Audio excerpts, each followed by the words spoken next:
बिस्मिल्लाहिर्रहमानिर्रहीम, अस्सलाम वालेकुम। मैं असदुल्ला खान हूँ। इस वक्त पूरा मुल्क एक हैजानी कैफियत से गुजर रहा है। बेचैनी है, परेशानी है, लोगों के जहनों में सवाल है क्या होने जा रहा है। साबिर शाकिर ट्वीट कर रहे हैं कि आज की रात बड़ी भारी है। आरिफ हमीद भट्टी साहब ने ट्वीट किया है कि आज की रात कटेगी कैसे, क्या होगा। एक सवाल का जवाब तो मिल गया है कि सुबह कौन सा बेंच सुनेगा, क्योंकि कुछ देर पहले तक या चंद घंटे पहले तक ये सवाल था कि 4 रुकनी बेंच है, 5 रुकनी बेंच है। तो फिर कॉज लिस्ट आई तो उसमें पता चला कि जस्टिस अमीन साहब नहीं होंगे, बाकी 4 जजेस वैसे ही बैठेंगे। यानी 5 का बेंच था। सादा सा सवाल है, सादा सी बात है।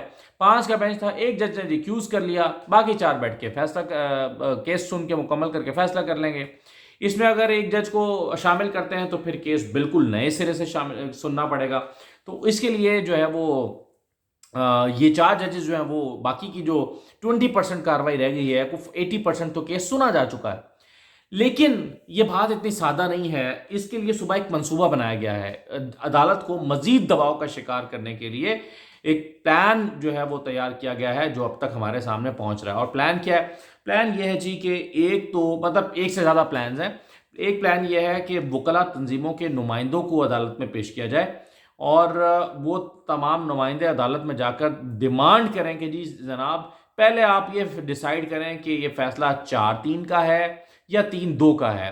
तो पहले वकला तंजीमों के नुमाइंदे और उनके अहदेदारान अदालत के ऊपर जाकर दबाव डालें कि जी ये पहले ये डिसाइड करें 3-2 है या 4-3 है। एक तो ये। दूसरा, हमारे सोर्सेज ये भी बताते हैं कि जो सजील सवाती साहब, जिनकी अदालत ने बड़ी तारीफ की थी, जो इलेक्शन कमीशन के वकील थे, और अदालत ने कहा था कि आपने बहुत अच्छी तैयारी के साथ आर्गूमेंट दिए हैं, आपने बहुत अच्छी तैयारी की है, ज़बरदस्त, शाबाश। अब सुना यह है कि सजील सवाती साहब को डांट पड़ी है इलेक्शन कमीशन से और कहा गया है कि तुम क्या करके आए हो, तुम्हें चाहिए था कि जब जमाल खान मंदोखैल कह रहे थे कि ये 4-3 का फैसला है तो तुमने क्यों कहा कि हम इसको 3-2 का फैसला समझते हैं, और हमने इलेक्शन कमीशन ने 3-2 का फैसला समझते हुए ही तारीख दी है। तो अब तुमने ये क्यों कहा और तुमने दलाइल ही क्यों दिए? तुम्हें ये कहना चाहिए था कि पहले 4-3 और 3-2 का फैसला करें, फिर आगे बढ़ेगा। तो तुमने दलाइल क्यों दिए? सारा दिन लगा के, सारा दिन सजील सवाती देकर दलाइल देते रहे। तो अब इसका तोड़ ये निकाला गया है कि इरफान कादिर साहब जो अपने ओहदे से इस्तीफा दे चुके हैं ताकि इलेक्शन कमीशन के वकील के तौर पर पेश हों, तो इस बात का कभी इम्कान है कि वो कल सुबह सुप्रीम कोर्ट में पेश होंगे और सुप्रीम कोर्ट में पेश होकर वो यही मुतालबा करेंगे कि जनाब पहले 4-3 और 3-2 का फैसला करें और फिर फुल कोर्ट बनाएं और फिर इस मामले को सुना जाए। तो ये इस बात का भी कभी इम्कान है। एक दूसरा मंसूबा ये हो गया। तीसरा मंसूबा ये है कि बाहर, अदालत के बाहर कल काफ़ी शोर शराबा किया जाए, कारकुनों को लाया जाए या लीडर्स जो हैं वो बड़ी तादाद में आएँ और आकर मीडिया टॉक करें, अदालत के बाहर खड़े होकर अदालत के अंदर होने वाली कार्रवाई पर दबाव डालें। तो ये सारे मंसूबे जो हैं वो कल बनाए गए हैं। और साथ ही साथ एक खबर उड़ा दी गई है, और ख़बर ये उड़ाई गई है कि जो चीफ जस्टिस हैं वो कल इस्तीफ़ा देने जा रहे हैं। यानी कल वो बैठेंगे और कोर्ट में आएंगे और आकर इस्तीफ़ा दे देंगे और कहेंगे मैं अपना ओहदा छोड़ रहा हूँ। मुझे ज़ाती तौर पर इसका कोई इम्कान दिखाई नहीं देता। मुझे नहीं लगता कि चीफ जस्टिस इस्तीफ़ा देंगे। और क्यों देंगे? क्या क्या जुर्म क्या किया है चीफ जस्टिस ने जो वो इस्तीफ़ा देंगे? वो तो आइन और कानून के मुताबिक 90 दिन की बात कर रहे हैं। वो बात कर रहे हैं कि जी आइन में 90 दिन के अंदर इलेक्शन होने चाहिए और आइन की पासदारी की बात कर रहे हैं। ये उनका कसूर है, तो वो क्यों इस्तीफ़ा देंगे?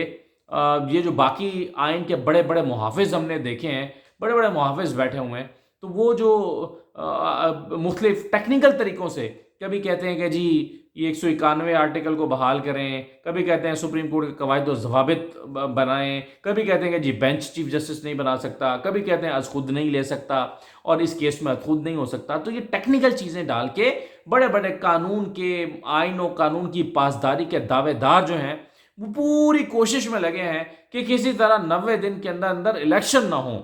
तो ये अपनी अपनी जो है वो इस वक्त सारे दिहाड़ियाँ लगाने और अपनी नौकरी पक्की करने में लगे हैं।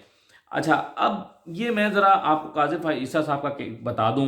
काजी फ़ाइज़ साहब ने फ़ैसला तो परसों दे दिया। परसों उन्होंने फ़ैसला दे दिया कि जनाब जब तक ये कवायद व ज़वाबित अपने लिए सुप्रीम कोर्ट बना नहीं लेती तब तक 184(3) की कोई भी दरख्वास्तें नहीं सुनी जाएं।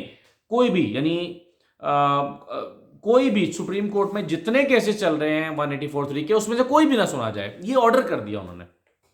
और आज खुद नोटिस की जाहिर है 180 जब आज खुद नोटिस लिया जाता है वो 184(3) में लिया जाता है, लेकिन ज़रूरी नहीं है कि आज खुद नोटिस ही 184(3) में हो।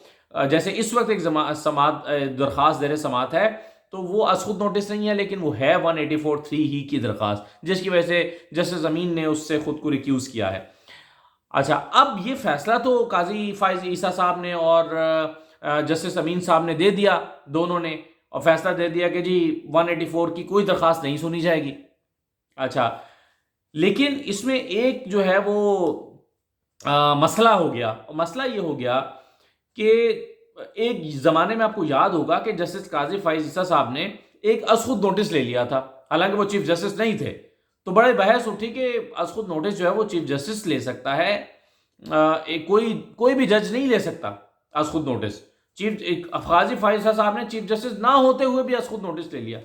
तो उस वक्त उमर अता बंदयाल साहब कायम मकाम चीफ जस्टिस थे।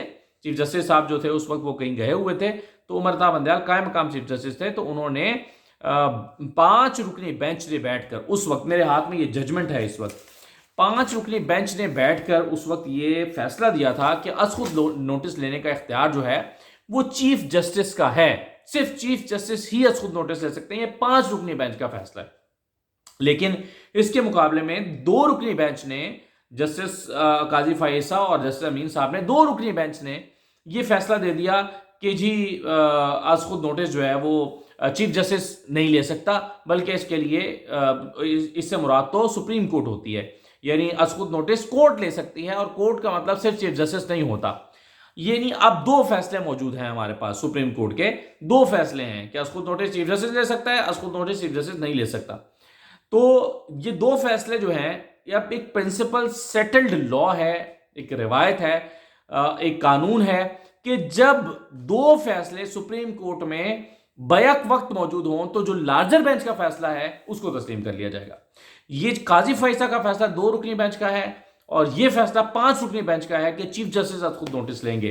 तो अल्टीमेटली 5 रुकनी बेंच का फैसला जो है वो प्रिवेल करेगा, 2 रुकनी बेंच का नहीं करेगा। तो इसलिए काजी फाइज ईसा साहब जो हैं, उन्होंने जो फैसला दिया है उसकी इस लिहाज से कोई हैसियत नहीं है, क्योंकि इसी मौजू पर एक 5 रुकनी बेंच का फैसला ऑलरेडी मौजूद है। तो ये मामला तो यहां पर खत्म हो गया। अच्छा, दूसरी बात यह है कि ये जो इसी फैसले में जस्टिस शाहिद वहीद साहब का इख्तिलाफी नोट आया वो बड़ा अहम है। वो कहते हैं कि जी बेंच की तश्कील के मसले को इस केस में ज़ेर गौर नहीं ला सकते थे, लाया ही नहीं जा सकता था। क्यों? क्योंकि वो कहते हैं कि जी यहाँ पर तो ये मामला ज़ेर समात ही नहीं था, तो इस पर हम ज़ेर गौर ला ही नहीं सकते। केस चल रहा है हाफिज के 20 नंबर इजाफी का, तो इसमें ये मामला, इस पर कैसे फैसला आ गया। वो कहते हैं, इसकी 2 वजूहात वो बयान करते हैं। वो कहते हैं कि बेंच स्पेशल हो या रेगुलर हो, उसको चीफ जस्टिस के इंतजामी हुक्म से ही तश्कील दिया जाता है। आज तक का कानून यही है, कल को चेंज हो जाए तो कह नहीं सकते, लेकिन आज कानून यही है कि बेंच को चीफ जस्टिस के इंतजामी हुक्म से तश्कील दिया जाता है। तो अब ये लॉ पहले से चल रहा है, सुप्रीम कोर्ट के कवायद ज़वाबित चल रहे हैं, तो उसकी खिलाफवर्जी कैसे की जा सकती है। और वो कहते हैं कि इस बेंच को इसी तयशुदा उसूल के तहत बनाया गया है। ये जो बेंच 3 रुकनी बेंच है, ये इसी तयशुदा उसूल से बनाया गया है चीफ जस्टिस के। फिर वो कहते हैं इस केस में किसी ने भी बेंच की तश्कील पर एतराज ही नहीं किया, इसलिए इस बेंच में मौजूद जज बेंच पर एतराज कर ही नहीं सकते। दूसरा नुकता वो ये बताते हैं कि जब कोई बेंच बन जाता है तो वो चीफ के इख्तियार को तस्लीम कर लेता है, तो फिर इसकी तश्कील पर सवाल नहीं उठा सकता। यानी एक बेंच बन गया, बेंच ने समाअत शुरू कर दी। जब बेंच ने समाअत तभी शुरू की है ना कि जब चीफ जस्टिस के बनाए हुए बेंच को तस्लीम कर लिया। तो जब उस बेंच को तस्लीम करके उसमें बैठ गया तो फिर वो उसके ऊपर एतराज नहीं उठा सकता। हाँ, अगर एतराज उठाना है तो बेंच का हिस्सा बनने से पहले उठा सकता है और कह सकता है कि जी मुझे बेंच का हिस्सा ना बनाए, या मैं ये नहीं सुनूंगा, या ये नहीं बन सकता, या कुछ भी। तो ये जैसे शायद वहीद साहब ने जो है वो अपना इख्तिलाफी नोट लिखा है। अब ये जो खबरें चलवाई जा रही हैं कि चीफ जस्टिस इस्तीफ़ा दे देंगे, चीफ जस्टिस इस्तीफ़ा दे देंगे, ये खबरें बुनियादी तौर पर चीफ जस्टिस को दबाव में लाने के लिए चलवाई जा रही हैं। मुझे इसमें कोई हकीकत दिखाई नहीं देती। आखिरी बात पर आ जाएं जी, नवाज शरीफ साहब, बड़ी इंपॉर्टेंट स्टोरी है ये। कुछ दिन पहले, जो मेरे रेगुलर व्यूअर हैं उनको पता है कि 3-4 दिन पहले मैंने खबर दी थी कि नवाज शरीफ साहब ने मुशावरत की है اپنے قریبی ساتھیوں سے کہ میں آخری عشرہ رمضان کا گزارنے کے لیے سعودی عرب جاؤں اور پھر سعودی عرب پہ عید کرنے کے بعد واپس لندن نہ جاؤں بلکہ پاکستان چلا جاؤں۔ اس کے قانونی پہلوؤں پر، اس کے سیاسی پہلوؤں پر، اس کے تمام امکانات پر غور کیا گیا تھا اور میں نے آپ کو بتایا تھا کہ اس کے امکانات پیدا ہو سکتے ہیں۔ یہ 3-4 دن پہلے کی خبر ہے جو میں نے آپ کو دی تھی۔ اب ذرا اس کا اگلا حصہ سن لیجئے۔ اب صورتحال یہ ہے، اب آپ اس بات کو ملا کر دیکھیں، یعنی اس وقت مجھے بھی لگ رہا تھا یہ کیسے ہوگا، خبر تو میں نے آپ کو دے دی تھی لیکن مجھے خود لگ رہا تھا کہ کیسے ہوگا۔ اب ذرا آپ اس کو جوڑ کے دیکھیں، اس قانون سے جو ابھی حال ہی میں یعنی کل پاس ہوا ہے، اس میں کیا تھا؟ اس میں کہا تھا کہ جتنے لوگ 184(3) میں جو ہے وہ سزا پا چکے ہیں یا متاثرین ہیں، ان کو اپیل کا حق دے دیا جاتا ہے۔ تو کل والی قانون سازی سے نواز شریف کو اپیل کا حق مل گیا۔ تو اب آپ دیکھیں کہ جیسے ہی نواز شریف کو اپیل کا حق ملا ہے، نواز شریف صاحب اب واپس آنے کے امکانات تو روشن ہو گئے ہیں۔ تو کل میں نے 2-3 دن پہلے جو میں نے آپ کو بتایا تھا کہ نواز شریف واپس آنا چاہتے ہیں سعودی عرب سے سیدھا پاکستان، تو اب جو ہے وہ اس میں اس کے امکانات بڑھ گئے ہیں، کیونکہ اگر یہ قانون موجود رہتا ہے، اس کو اڑا نہیں دیا جاتا اور نواز شریف کو اپیل کا حق مل جاتا ہے، تو اس بات کا کبھی امکان ہے کہ وہ سعودی عرب سے واپس لندن نہیں جائیں گے۔ اب اس میں مشاورت بڑی تگڑی ہوئی ہے۔ جاوید لطیف صاحب گئے ہوئے ہیں لندن۔ جاوید لطیف صاحب سے سارے پروگرام کو حتمی شکل دی جا رہی ہے اور بنیادی طور پر 2 لوگوں کی ذمہ داری لگائی گئی ہے نواز شریف کے استقبال کی تیاریوں کے لیے۔ ایک جاوید لطیف ہیں اور دوسرے امیر مقام ہیں، اور اس کو چند دن میں عید کے قریب جا کر اس بات کا امکان ہے کہ شہباز شریف صاحب اور مریم نواز دونوں سعودی عرب جائیں گے، نواز شریف کو جوائن کریں گے، اور اگر نواز شریف نے واپس آنا ہے تو نواز شریف وزیر اعظم ہی کے جہاز میں بیٹھ کے واپس آئیں گے۔ نواز شریف وزیر اعظم کے جہاز میں بیٹھ کر سب لوگ ایک ہی جہاز میں بیٹھ کر واپس آئیں گے، اور اس بات کا بھی امکان ہے کہ آئندہ چند دن میں جو ہے وہ آئندہ چند روز میں مزید سیاسی شخصیات بھی لندن جائیں گی تاکہ اس پر مشاورت مکمل کی جا سکے۔ ایک اور بات اس میں یہ ہوئی ہے کہ مشاورت میں یہ بھی غور کیا گیا کہ نواز شریف کو کہاں اترنا چاہیے، لاہور اترنا چاہیے، اسلام آباد اترنا چاہیے۔ تو اس میں تقریباً یہ طے پا رہا ہے کہ نواز شریف واپس آتے ہیں تو ان کو اسلام آباد اترنا چاہیے۔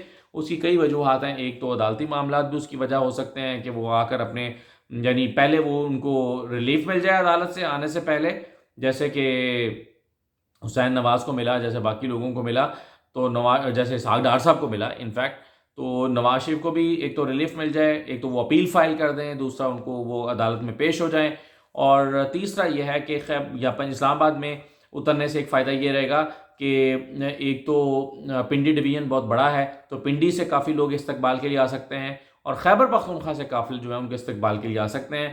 اگر لاہور میں اتریں گے تو خیبر پختونخوا والے قافلے جوائن نہیں کر سکتے، اور اسی طرح سے جی ٹی روڈ کے ملکہ جتنے بھی علاقے ہیں، شہر ہیں، وہ سارے بھی نواز شریف کے استقبال کے لیے آ سکتے ہیں، تو اس لیے انہوں نے اسلام آباد میں اترنے کو پریفر کیا ہے۔ تو یہ منصوبہ بن رہا ہے کہ نواز شریف صاحب اگر کل والی صورتحال ان کے حق میں جاتی ہے، اگر عدالت کو اپنے دباؤ میں لے آتے ہیں، اپنی مرضی کا بینچ بنانے کے لیے قانون سازی پریویل کر جاتی ہے، قائم رہ جاتی ہے، اڑا نہیں دیا جاتا، بچ جاتی ہے، تو عدالت سے اگر یہ تمام اچھی خبریں نواز شریف کو ملتی ہیں تو پھر یہ لندن سے سعودی عرب سے لندن واپس نہیں جائیں گے بلکہ سعودی عرب سے سیدھا پاکستان آ جائیں گے۔ تو اس بات کے کافی امکانات دکھائی دے رہے ہیں۔ تو بہرحال جی یہ کچھ چیزیں تھیں جو میں آپ کے ساتھ شیئر کرنا چاہتا تھا۔ اجازت دیجیے اب صبح دیکھتے ہیں کہ صبح کیا ہوتا ہے۔ ویسے ٹائم نہیں مل رہا، ورنہ میرا دل چاہ رہا تھا کہ میں آپ کے ساتھ وہ ساری ڈیٹیلز شیئر کروں جو 1998 میں سپریم کورٹ کے ساتھ نواز شریف اینڈ کمپنی نے کیا تھا، تاکہ آپ کو پتہ چلے کہ اس دفعہ ان کے دماغ میں کیا ہو سکتا ہے، کیونکہ یہ اپنے پیٹرن کو چھوڑتے نہیں ہیں، پرانی چیزیں کرتے ہیں۔ تو کوشش کرتا ہوں میں ایک آدھ دن میں، صبح تو نہیں ہو سکے گا، صبح کورٹ جانا ہے، لیکن کل اگر شام کو ممکن ہوا تو میں آپ کے ساتھ اس کی ڈیٹیل ساری رکھوں گا، تاکہ آپ کے ذہن میں یہ پورا پرسپیکٹو ہو کہ Nawaz Sharif and company Muslim league نون عدلیہ کو جب دباؤ میں لانا چاہتی ہے اور ان کا بس نہیں چل رہا ہوتا تو وہ کس حد تک جا سکتے ہیں اور اس کے لیے کیا حکمت عملی اختیار کرتے ہیں۔ اجازت دیجیے، اللہ حافظ۔